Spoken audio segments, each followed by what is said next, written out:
amis, je suis heureux de vous retrouver parce que cette semaine que nous avons sur l'adoration est vraiment une semaine qui me tient particulièrement à cœur. Et hier, nous avons parlé de l'importance de l'esprit dans la démarche d'adoration et on va continuer un petit peu par rapport à ce thème-là.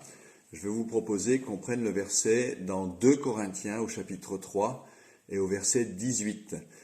Vous savez qu'on est dans la Bible du Semeur, c'est la version que j'utilise tout le temps. Lisons le verset.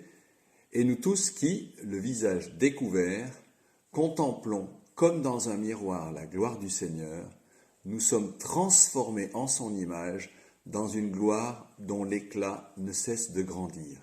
C'est là l'œuvre du Seigneur, c'est-à-dire de l'Esprit. » Bien, quand on est dans une attitude d'adoration, on est juste en train de rester en face de Dieu, en face de Jésus, de le contempler, de le laisser nous parler, de le laisser nous enseigner.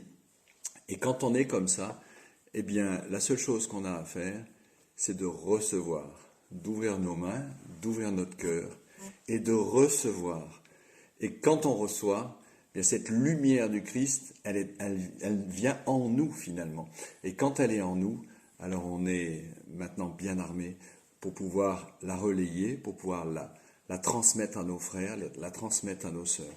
Et moi, ce qui me fait très très plaisir, c'est quand des frères ou des sœurs ou des visiteurs qui viennent nous voir à l'église parfois, eh bien, viennent nous dire à l'un, à l'autre, ça m'arrive parfois à moi, eh bien, vous avez quelque chose qu'on n'a pas trouvé ailleurs.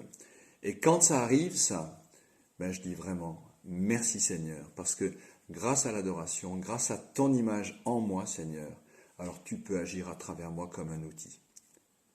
Je vous laisse sur cette pensée. Soyez des merveilleux outils du Seigneur, mes amis. Passez une très bonne nuit et que le Seigneur vous bénisse abondamment. À demain.